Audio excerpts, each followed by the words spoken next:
நாம் இனி பாவத்துக்கு ஊழியம் செய்யாதபடிக்கு பாவ சரீரம் ஒழிந்து போகும் பொருட்டாக நம்முடைய பழைய மனுஷன் அவரோடு கூட சிலுவை அறையப்பட்டதென்று அறிந்திருக்கிறோம். மரித்தவன் பாவத்துக்கு நீங்கி விடுதலையாக்கப்பட்டிருக்கிறானே. ரோமர் 6வது அதிகாரம் வசனங்கள் 6 மற்றும் 7.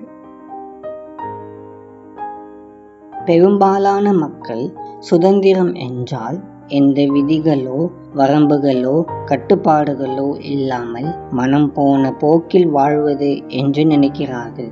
ஆனால் அது சுதந்திரத்தை பற்றிய தவறாக புரிதலாகும். மாறாக சுதந்திரம் என்பது ஆண்டவர் நமக்கு கிருபையாக கொடுக்கும் சக்தியாகும்.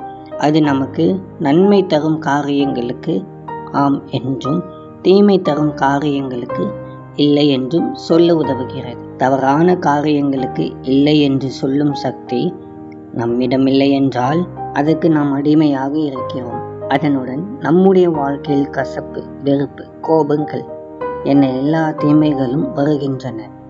உண்மையான சுதந்திரம் என்பது நம்முடைய ஆரோக்கியத்தை மேம்படுத்தும், நம்முடைய மகிழ்ச்சியை அதிகரிக்கும் மற்றும் நம்முடைய வாழ்க்கையை சரியான விஷயங்களுக்கு ஆம் என்று சொல்ல வைக்கும். தம்மை நம்பும் ஒவ்வொருவருக்கும் தேவன் நம்மால் புரிந்து கொள்ள முடியாத அளவு சுதந்திரத்தை அளிக்கிறார்.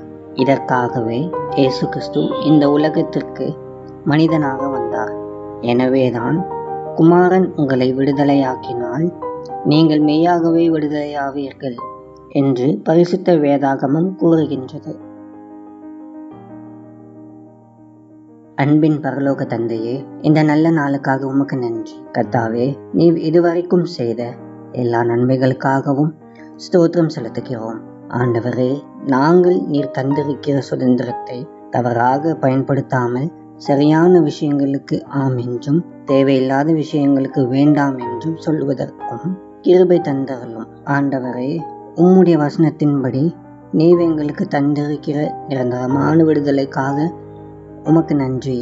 நீர் எங்களோடு இருப்பதற்காக நன்றி. எல்லா பாவத்திலிருந்தும் சாபத்திலிருந்தும் எங்களை விடுவித்ததற்காக ஸ்தோத்திரம். இயேசுவின் மூலம் ஜெபிக்கிறோம் பிதாவே. ஆமென்.